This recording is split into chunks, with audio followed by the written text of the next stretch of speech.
Graça, misericórdia e paz da parte do nosso Deus triuno, Pai, o Filho e o Espírito Santo. Seja muito bem-vindo a uma de nossas mídias sociais do Ministério Cinco Solas. Eu me chamo Eduardo Freitas e estou sempre no ombro de gigantes. E você está aqui na nossa aula número 3 da nossa Escola Puritana.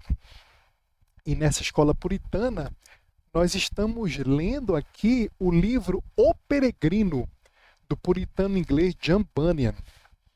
E estamos lendo conjuntamente, estamos retirando para nós vários ensinamentos muito importantes deste livro e do pensamento dos puritanos, ao qual nós nos filiamos, porque você sabe que aqui no Ministério Cinco Solas nós temos orgulho e gostaríamos que você também tivesse esse orgulho santo de se considerar também um puritano. E o primeiro livro, penso eu, depois das Escrituras Sagradas, que você deve estudar com afinco, é justamente esse livro do John Bunyan, O Peregrino. Então nós estamos aqui, eu estou aqui com o meu Kindle aberto. Vamos agora ler o capítulo 2 do Peregrino e vamos ler e comentar algumas coisas de acordo com a nossa leitura, tá bom? Então, o capítulo 2 tem o seguinte título: Cristão e seus vizinhos. Vamos lá, acompanhe comigo, abra aí o seu livro Peregrino e vamos ler juntos, tá bem? Vou colocar aqui o link para você adquirir na Amazon o seu livro O Peregrino do John Bunyan, para você ir montando a sua biblioteca puritana para a sua leitura, os seus estudos e o seu deleite aqui na nossa escola puritana. Então vamos lá. Capítulo 2, Cristão e seus vizinhos. Os vizinhos também saíram para vê-lo correr. Enquanto ele corria, alguns zombavam, outros ameaçavam e alguns gritaram para que voltasse. Então nós podemos observar aqui, logo de cara, no primeiro capítulo, nós vimos que o cristão, ele sai correndo, né? Ele sai correndo porque ele tem uma consciência de que aquela cidade em que ele estava vai ser destruída pela ira de Deus e ele está correndo em direção à salvação, a qual ele aprendeu por conta do trabalho do evangelista, que foi o personagem que orientou o cristão no capítulo 1. Você pode observar isso na nossa segunda aula, na aula número 2, tá bom? Então vamos continuar. Entre os que fizeram isto, 2 estavam resolvidos a trazê-lo de volta à força. Aí nós vamos ser introduzidos a 2 personagens novos aqui. Um deles se chamava Obstinado e o outro Vacilante. É interessante que você possa observar que o John Bunyan, ele utiliza esses nomes que são exatamente aquilo que os nomes denotam. O obstinado é uma pessoa obstinada e o vacilante é uma pessoa vacilante. O cristão é o cristão e o evangelista é o evangelista, para ficar bem claro aquilo que o John Bunyan quer nos comunicar. Ora, o homem já estava a boa distância deles, mas, resolvidos a ir atrás, em pouco tempo alcançaram. Então indagou o homem: Vizinhos, a que vieram? Disseram: Viemos persuadi-lo a voltar conosco. Mas ele afirmou: Isso jamais pode acontecer. Vocês vivem na cidade da destruição, o lugar onde eu nasci. Vejo que ela é isto mesmo. E se morrerem lá, mais cedo ou mais tarde, cairão no abismo mais profundo que a sepultura, um lugar que arde com fogo e enxofre. Disponham-se, bons vizinhos, e venham comigo.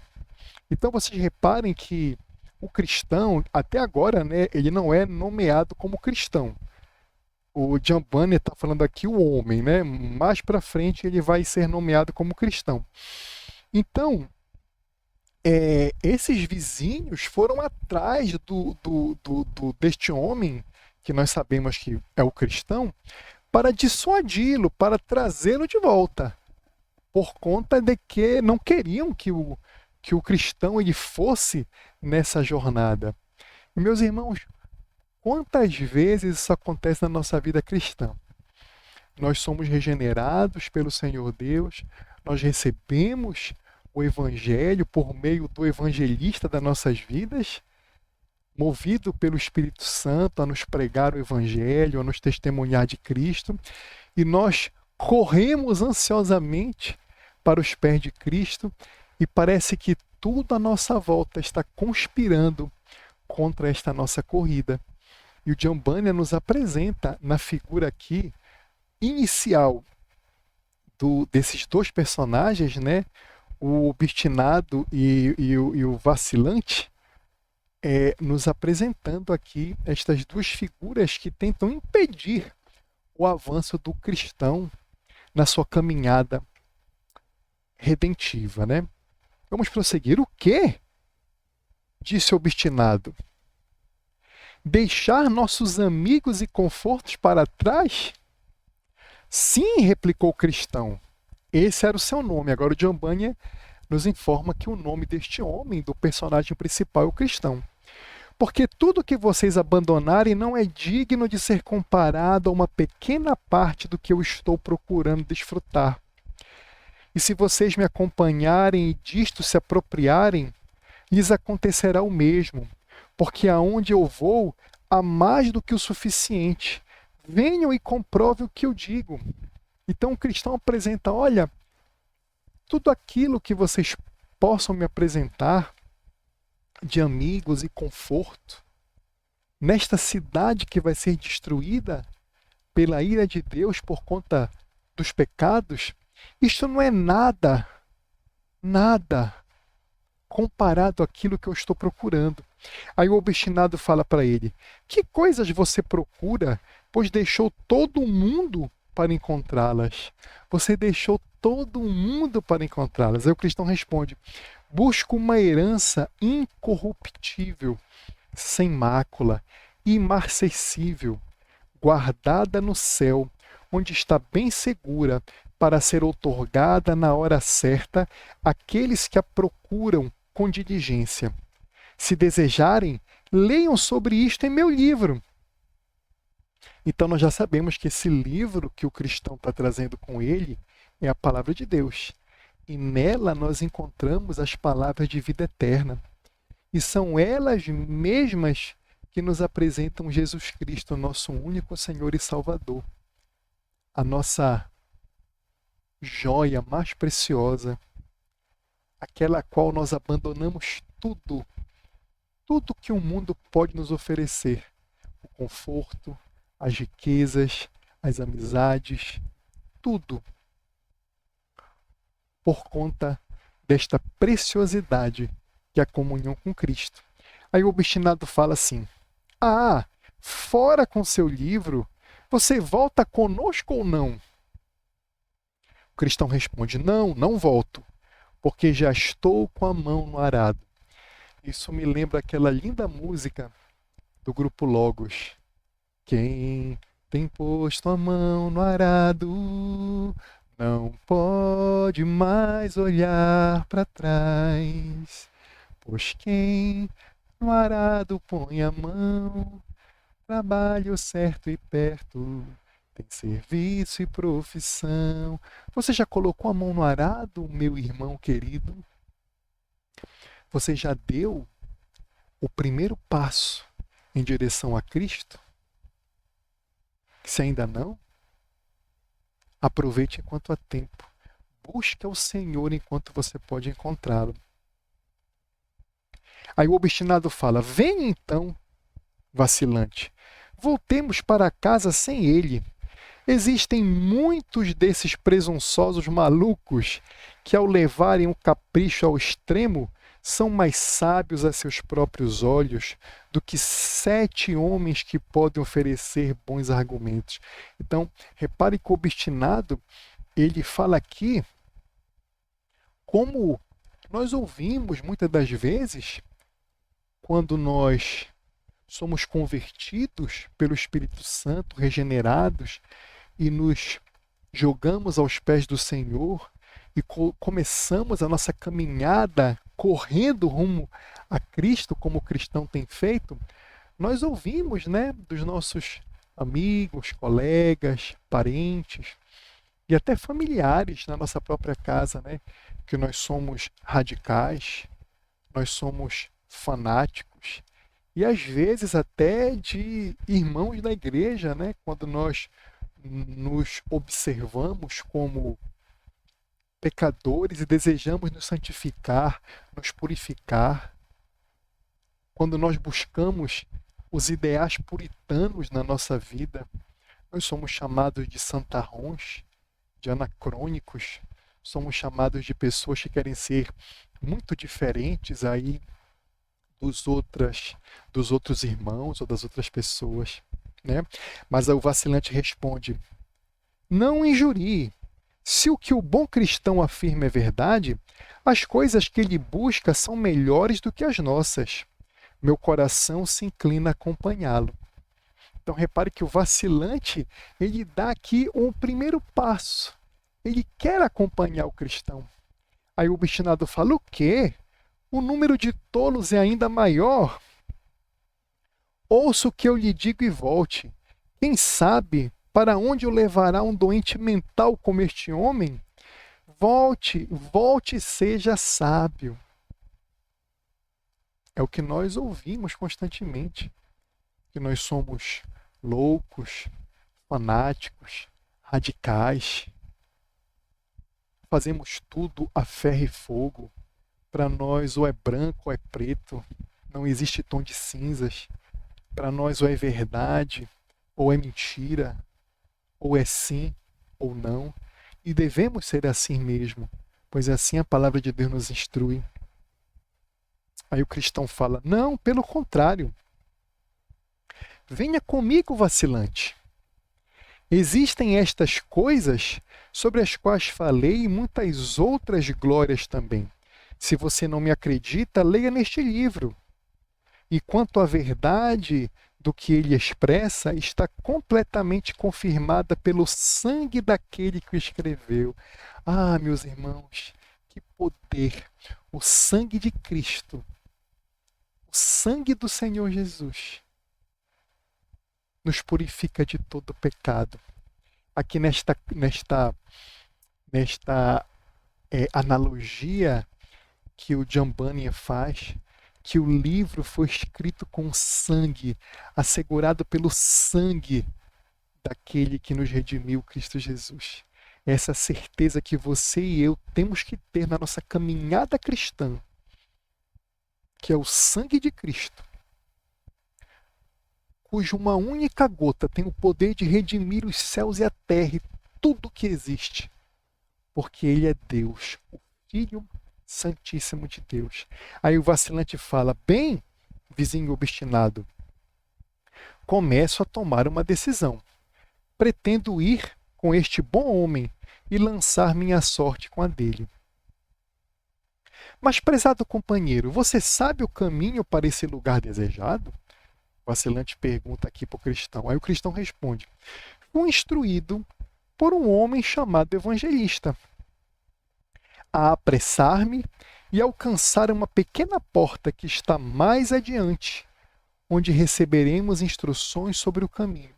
Então, nós fomos apresentados ao evangelista, né, no primeiro capítulo. Volte lá na nossa aula número 2, que você vai saber mais um pouquinho sobre esse personagem evangelista. Aí o vacilante fala: então vamos, meu bom vizinho. E juntos saíram. Então repare que é o cristão e o vacilante vão. E o obstinado vai embora. Ele está obstinado no pecado dele. É um réprobo, é um ímpio. Aí o obstinado fala: eu volto para casa. Não serei companheiro de homens tão fantasticamente iludidos. Agora, vi em meu sonho, aí no caso é o John Bunyan falando, né? Até esse momento, John Bunyan está se referindo ao cristão na terceira pessoa, não sendo ele. Então, nesse momento agora, o John Bunyan fala do sonho que ele está tendo vendo estas cenas todas, né? Agora, vi em meu sonho que enquanto o obstinado retornava, cristão e vacilante iam dialogando pela planície e conversavam assim. O cristão fala: Vizinho vacilante, como vai você? Estou contente porque se convenceu a vir comigo. E se o próprio obstinado tivesse pelo menos sentido o que eu senti, dos poderes e terrores daquilo que ainda está invisível, ele não teria levianamente nos voltado as costas. É como acontece conosco. Como nós ficamos felizes, né, meus amados irmãos, e contentes no nosso coração quando nós estamos peregrinando nesta terra com outros irmãos, com outras pessoas que nos acompanham na nossa peregrinação, com pessoas também que sofrem as mesmas coisas que nós sofremos em nossa caminhada cristã, as mesmas pechas de santarrões, anacrônicos, fanáticos.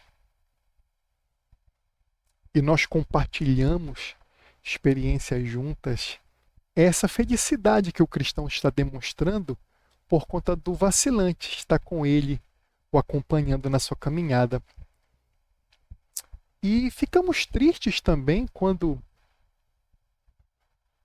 na nossa vida, nós testemunhamos de Cristo Jesus para nossos parentes, amigos, familiares, vizinhos, colegas de trabalho, e essas pessoas, infelizmente, agem como obstinado. Com seu coração endurecido, não ouvem o nosso testemunho, não ouvem o Evangelho e seguem os seus caminhos de pecado, de rebeldia para com Deus. E como isso nos entristece, não é verdade? Nos entristece. Aí o vacilante fala: Vizinho cristão, visto que apenas nós dois estamos aqui, conte-me agora em maior detalhe quais são as coisas que nos esperam e como serão desfrutadas no lugar para onde vamos? É a pergunta, né, que muitas das vezes as pessoas, né, as quais nós estamos evangelizando, nós estamos compartilhando o nosso testemunho, nos fazem, né? Nos dizem: me fala mais sobre o Evangelho, me fala mais sobre Cristo, me fala mais sobre essa esperança que nós devemos ter na palavra de Deus. E o cristão responde: posso melhor concebê-las em minha mente do que falar a seu respeito com meus lábios. Entretanto, como você quer conhecê-las, vou ler sobre elas no meu livro. É como constantemente nós temos que fazer. Nós temos que sempre voltar a nossa mente, o nosso coração, a nossa racionalidade, a nossa fé, para ter como base da nossa prática do dia a dia a palavra de Deus, voltar para o livro, como o cristão tem feito. Aí o vacilante fala: você acredita que as palavras de seu livro são realmente verdadeiras? Muitas das vezes nós somos perguntados, né, por muitas pessoas sobre isso. Quem te garante que a Bíblia, que este livro é verdadeiro? Meus irmãos, nós temos muitos argumentos racionais e até humanos, né, científicos, para respondermos. E quem sabe em outros vídeos eu possa apresentar para os irmãos, principalmente na parte da teologia sistemática, né, que nós temos no nosso grupo. Considere se inscrever aqui no nosso grupo. Você procura ali a aula de bibliologia no nosso canal aqui do Ministério Cinco Solas, onde eu vou dar argumentos para os irmãos, argumentos racionais, argumentos científicos, onde nós podemos apresentar às pessoas que nos procuram as razões pelas quais nós acreditamos que a Bíblia, a palavra de Deus, é eficaz, é inerrante, é infalível. Mas o principal argumento é a fé. E a fé é um dom de Deus, né? Então essa pergunta que o vacilante faz é a pergunta, talvez uma das mais importantes que nós tenhamos que responder.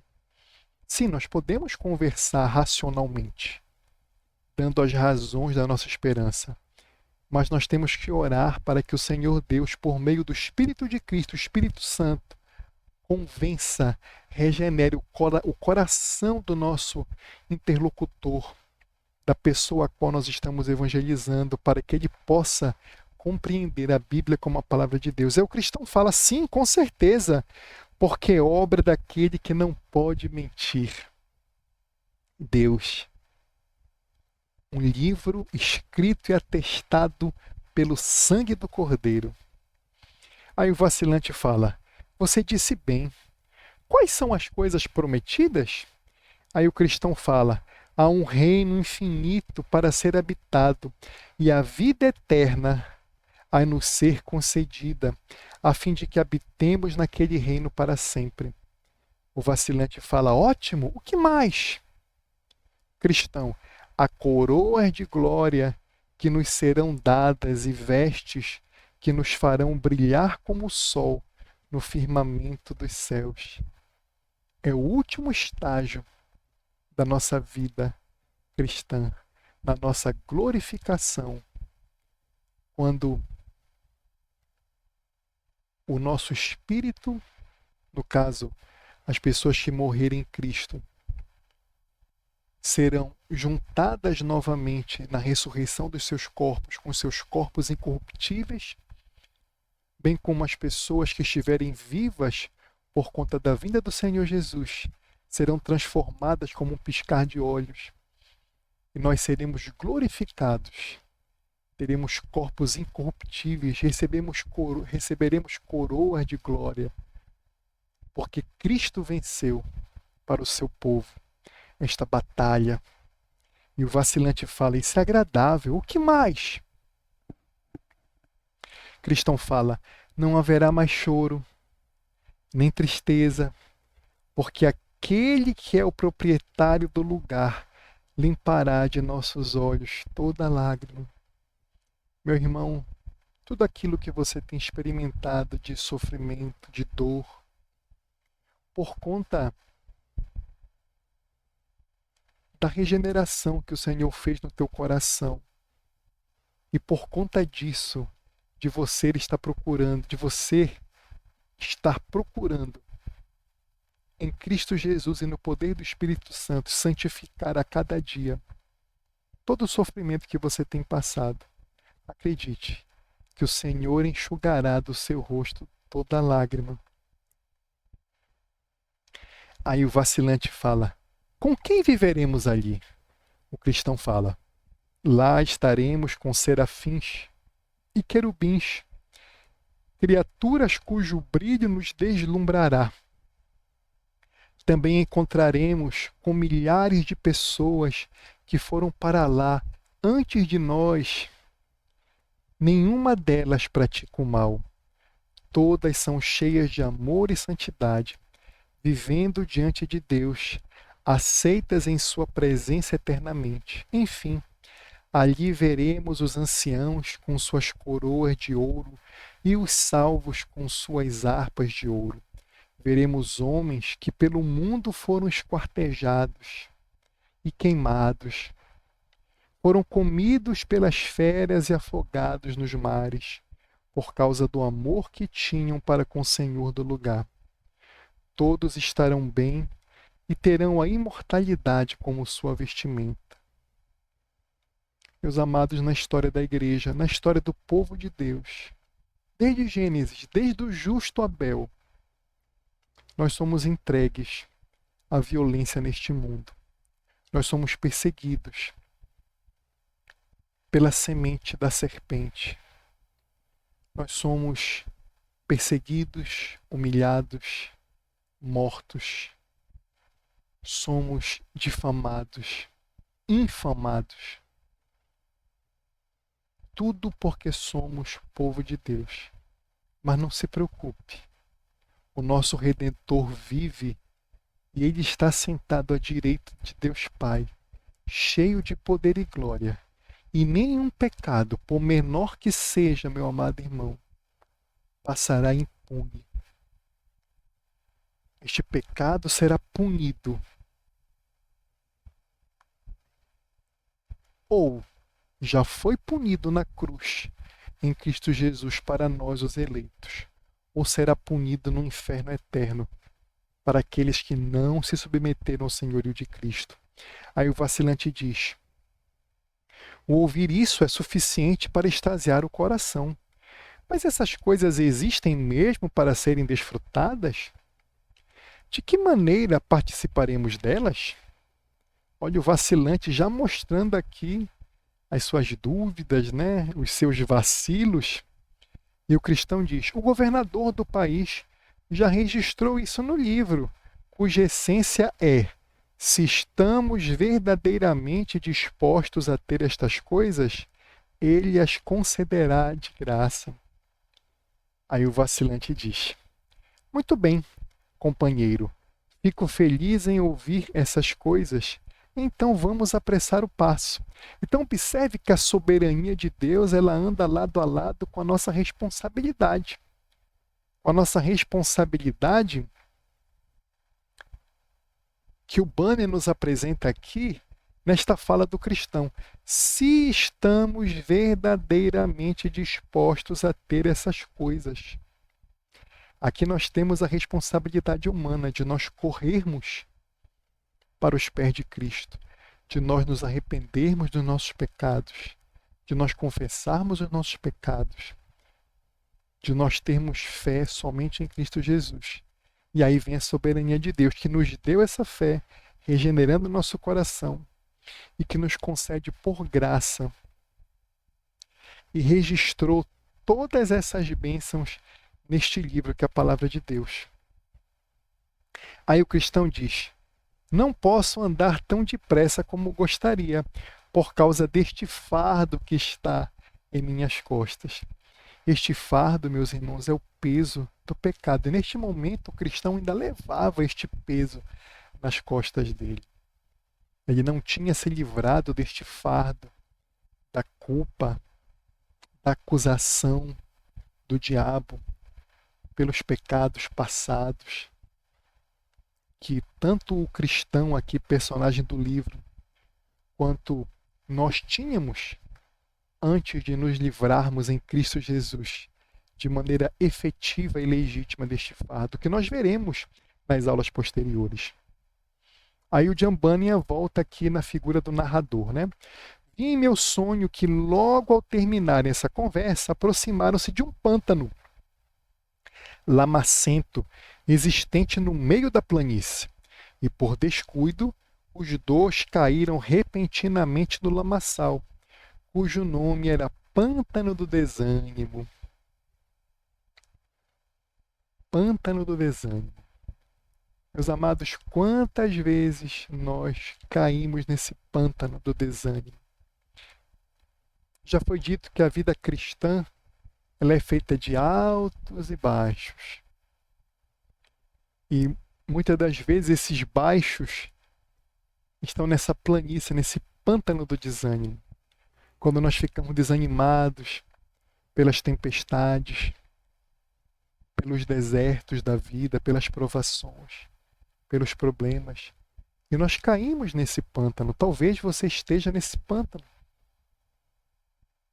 Talvez você esteja neste momento agora neste pântano. Eu espero que estas aulas aqui que nós temos realizado na nossa escola puritana esteja servindo para animar você, para retirar você em Cristo Jesus desse pântano. E o John Bunyan continua: ali revolveram-se por um tempo, ficando bastante sujos com a lama. E cristão, por causa do fardo às costas, começou a afundar. O peso da culpa, o peso do pecado, o peso das nossas lembranças daquilo que a velha criatura fazia, daquilo que eu, que você, no tempo da ignorância, ou até mesmo em nossa caminhada cristã, constantemente, infelizmente, contra a nossa própria vontade espiritual fazemos, cedendo ao homem carnal. Aí o vacilante disse: "Ah, vizinho cristão, onde você está agora?" Ele respondeu: "De fato eu não sei." Diante disso, o vacilante começou a sentir-se ofendido e zangado. Dirigiu-se a seu companheiro: "Esta é a felicidade sobre a qual você esteve me falando todo esse tempo?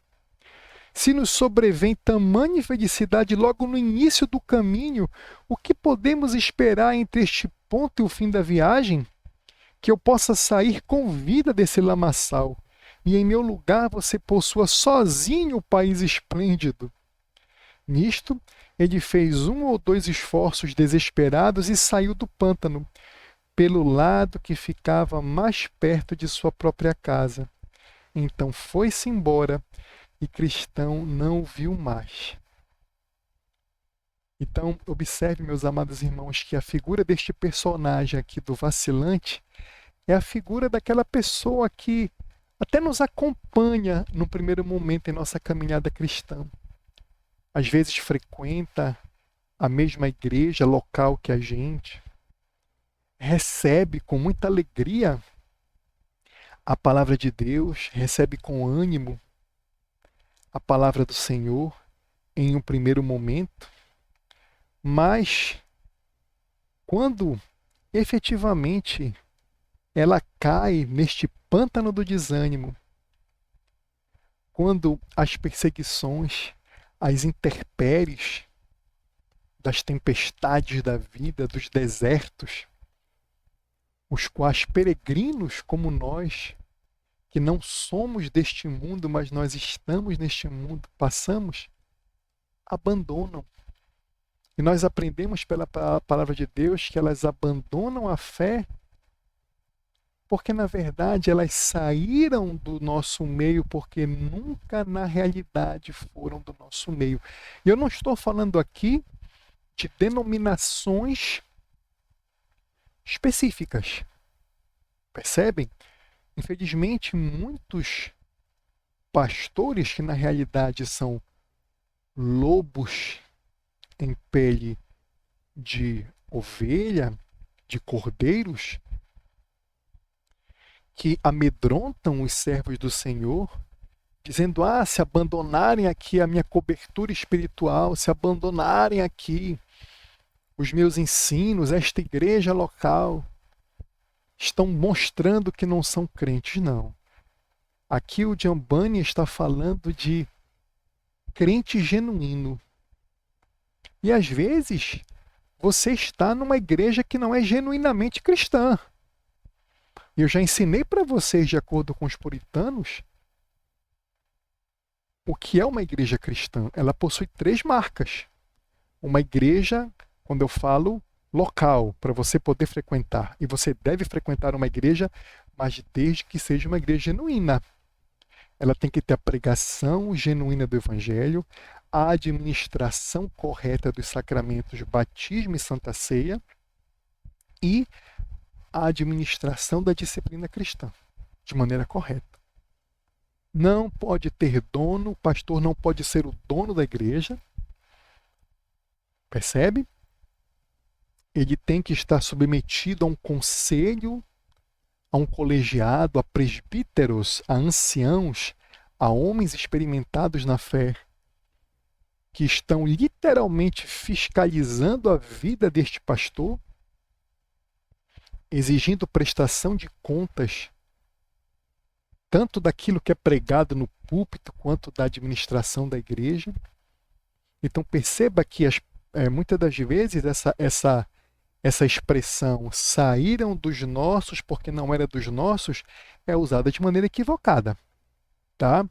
Então não se atemorize por conta disso. O que o Giambani nos explica aqui é que, neste caso, o vacilante, ele não era um cristão realmente genuíno. Ele é como aquela semente na parábola de Jesus que foi lançada no meio das pedras, em que os problemas da vida, as adversidades, sufocaram e não germinou, não prosperou adequadamente. Percebem? Então, é isso que o vacilante representa, uma pessoa que recebeu até o evangelho com alegria, que às vezes ingressou numa igreja local, se tornou membro, às vezes se batizou, participou, mas efetivamente, eu falo aqui de uma igreja genuína, tá? Não de uma sinagoga do diabo. Porque se for uma sinagoga do diabo, tem que sair mesmo. Procurar uma igreja correta para frequentar, para ser membro. Mas de uma igreja genuína. Então ele se afastou dessa igreja genuína e revelou que não era dos nossos. Não era um crente genuíno. Porque um crente genuíno pode passar o que for. As tempestades, o deserto, os problemas. E ele permanece um crente fiel no Senhor. Meus queridos, então essa foi a nossa aula número 3 da nossa escola puritana. Na próxima aula nós iremos continuar lendo o capítulo 3 do livro O Peregrino de Jambânia. Adquira, comece a montar a sua biblioteca puritana. Você está no Ministério 5 Solas. Eu me chamo Eduardo Freitas e estou sempre no ombro de gigantes. Até a nossa próxima aula da nossa escola puritana. Fique com Deus.